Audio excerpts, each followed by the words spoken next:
what I'd like to do now is to actually share and give you a quick update as far as the latest in the propositions and so forth. If you remember, back in March of 2021, we talked about stuff that we were opposing, and it was an absolutely no-no when it comes to the realtor party, to our clients, and to our realtors. And I have some good news to report to you today as a finality, so to say, as much as a finality means in the legislative world. But if you remember, we talked about Assembly Bill 946 back in March of 2021. And that was going to eliminate the mortgage interest deduction on the second homes that you and or your clients may have owned.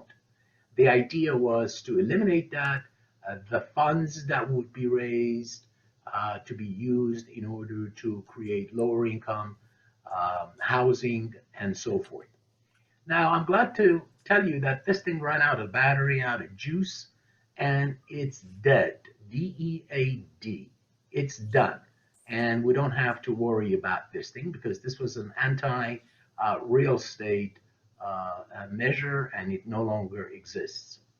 The other one that we talked about in the same period of time was AB 1199. This was a measure that was brought up by, I believe, Assembly member from Carson, Mr. Gibson. And what it purported to do is to actually put an excise tax of 25% on rental property, not an income tax. This is over and above the income tax. The idea here was that if you owned more than 10 properties, including single-family homes in the state of California, you're bound to pay an excise tax of 25% on the income that you generate out of those properties. I'm glad to tell you that this one also ran out of battery and it's dead. The other one that we talked about was AB 1188, and it touched us closely here in city of Glendale. It had to do with the rental registry. Your executive team, your CEO, the GAOR defeated this with your help, our realtor members in the city of Glendale. I think the state of California has taken notice of that as well. Now, what this would have done is it would have added another layer of bureaucracy and really on property owners, and it would have cost the property owners a whole lot more. This is out of the way as well, by the way. So none of these, they were all referred back to the clerk. It's a jargon, it's a term, zeitgeist in the legislative thing. That means they're all dead. Of course, President Torra talked about AB 854 that was going to be curtailing the Ellis Act.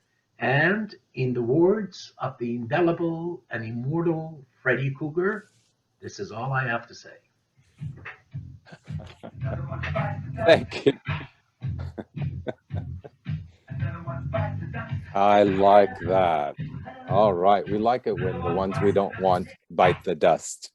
Thank you, Greg. Thank you so very much for allowing me the opportunity to share this stuff with you. Thank you. Your information is always great and important and shows why we have to be involved